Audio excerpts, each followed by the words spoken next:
These guys are rambling, they yapping right now, huh? Let's start from the beginning. Let's provide them some context. I wanted to just go on like, how did you, what led you to understanding or even seeking out occult knowledge or hidden knowledge, or the kind of like, what would you even call it, the type of knowledge that you're based into? Alchemy? Pretty much. You can call it alchemy, you can call it hidden knowledge, occult knowledge, because the occult literally just means, unseen, hidden.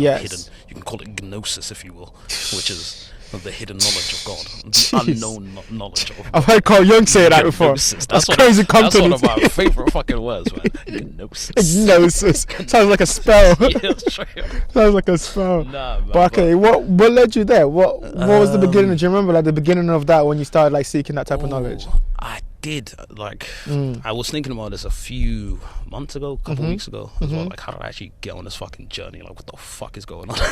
I found myself in some next fairy tale fucking La La Land. Yes. In a goddamn rabbit hole of just Alice in Wonderland, bro. Straight up, and I was like, how the fuck did I even get it, bro? When did I enter the doorway into this fucking? And I believe it became literally the first, I guess. What sparked the fire was desire. And one thing I've learned pretty late, like fucking learned this like 3 weeks ago or some shit. I learned this like 3 weeks ago. Desire is creation. So I think, all right, full disclosure here. Go on. When I was 15, I met this fucking lady, completely just like ignited desire, and was like, oh shit, I'm actually here and I have choices I can make. Yes. And I have things I actually it awakened like. you. And I was like, oh shit. Oh shit, what the fuck? Oh shit, I actually have to like make a choice. There's responsibilities. Yes. I have to face the fears. Yes.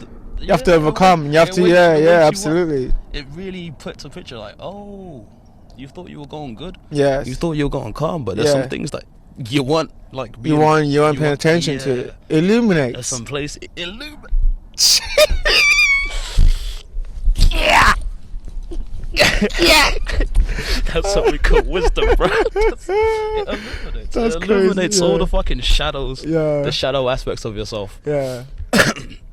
It's funny because she was ginger, man. Like the fire, anyway. The fire illuminates anyway. Yes. Anyway, Yeah. Illuminates like the shadows of yourself, and then it's like you make the choice. You have the choice to make now. Oh, and do I just accept those kind of limitations? Limitations. Or do you overcome them? Yeah. Or do you overcome them? Do you face them? Better yourself. Even in the face of fear, even in the face of failure, are you gonna let fear dictate your decisions and your choices, which is probably the worst thing to fucking do? Or are you gonna act in spite? Are you gonna stay the course, stay determined, stay persistent, even though you know you're gonna fail, even though you know you're walking into a trap, even though you know there is going to be suffering on the other side? Yes. You're still gonna keep walking and make that sacrifice. You know what I mean? Yeah, absolutely. These are the things that come about with desire.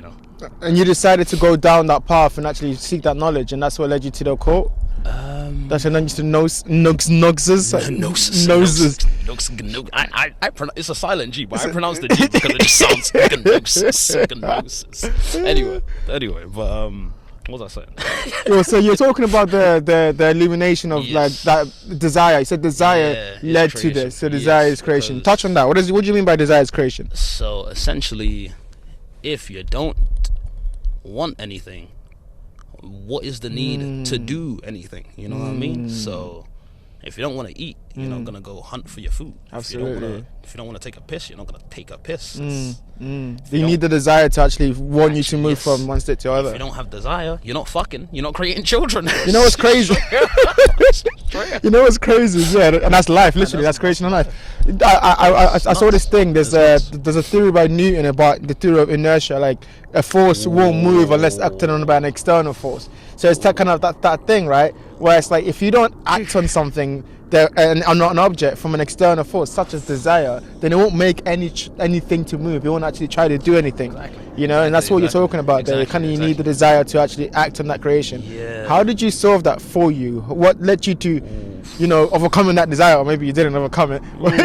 Yeah, it's one of them ones. What led you to overcoming the desire and like seeking creation, and what was that path like for you? Oh wow. So obviously when you, I guess, awaken to the truth of I guess you are actually a being, I guess, someone who is capable of doing things, and there are things that you can do and want to do. It then becomes a question of, how do I actually get those things? How do I get those things? So it's like, shouldn't it be phase 2? It should be as simple as, I should just ask and ye shall receive, they said, man. Knock and you shall open. Knock and the door shall be open. Bro, I knocked. Bro, I asked. The time you go away. Nothing. Okay, that didn't work. Fair enough. That didn't work. That's understandable. You ask, you didn't receive. Yes.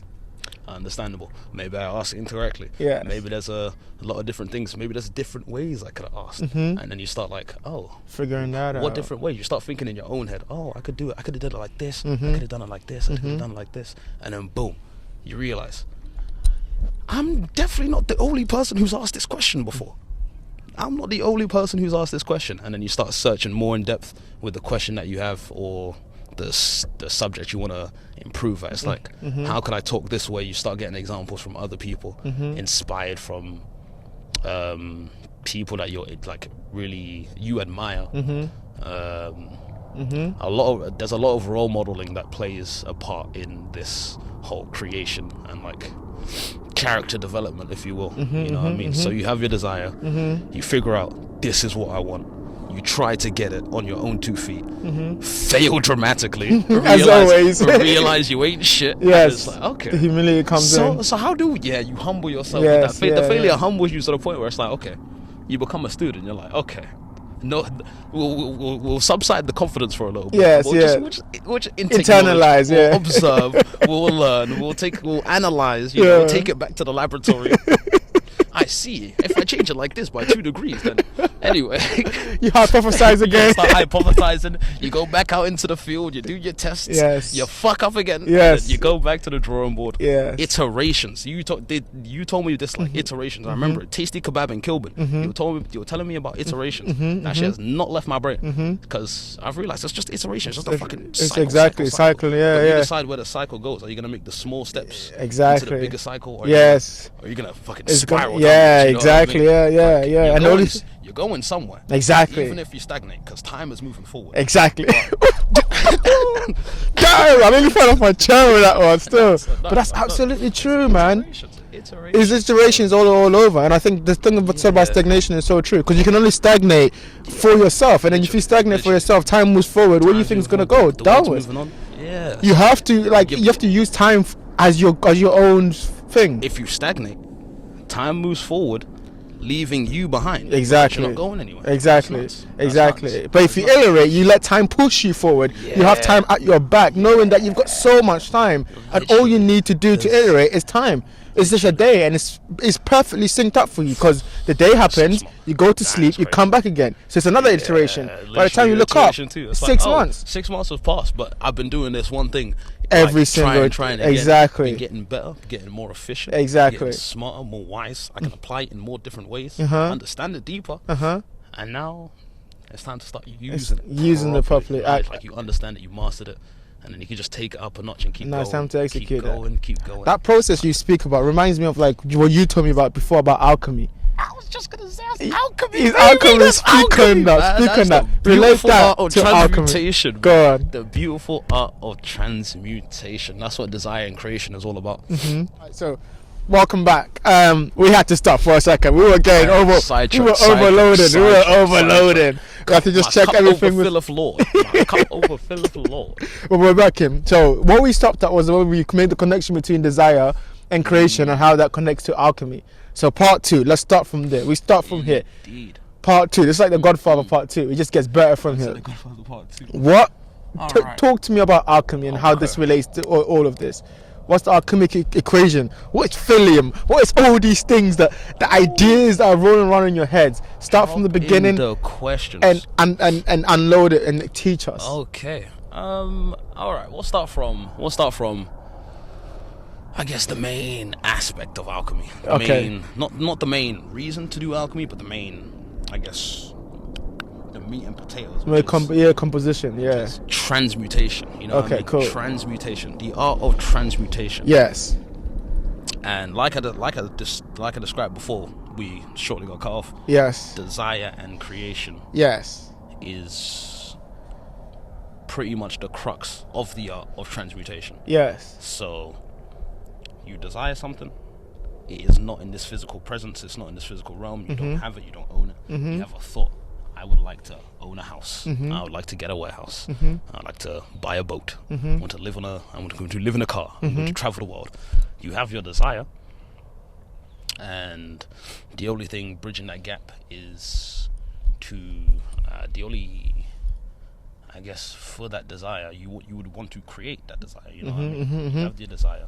You want to bring it to fruition. You want to bring it to reality. Yeah, absolutely. Yeah. Create this desire. Yes. And the way to do that is through transmutation. Yes. Taking the intangible. Mike. Yeah. Taking the They intangible. need to hear this part. Yeah. So we're taking what do you call it? The intangible. We're taking the intangible. Transmuting it into something concrete. And yes, transmuting that into something tangible. Tangible. So we take thoughts and we turn them into things. Give me an example. That is what transmutation. Give me an example of how the audience can do that, so they know. Is.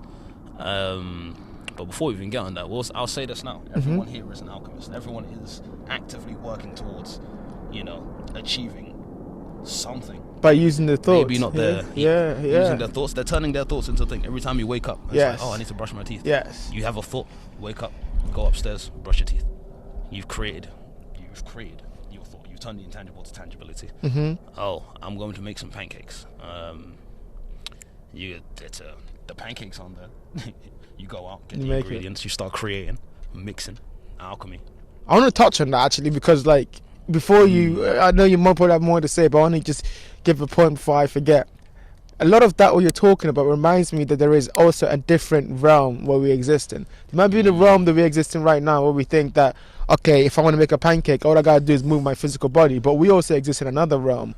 That's where our thoughts are hidden, where our memories are hidden. Facts. The actual physical thing of our brain is just some flesh tissue. But where we can go, the imagination, all these things, they're from another realm.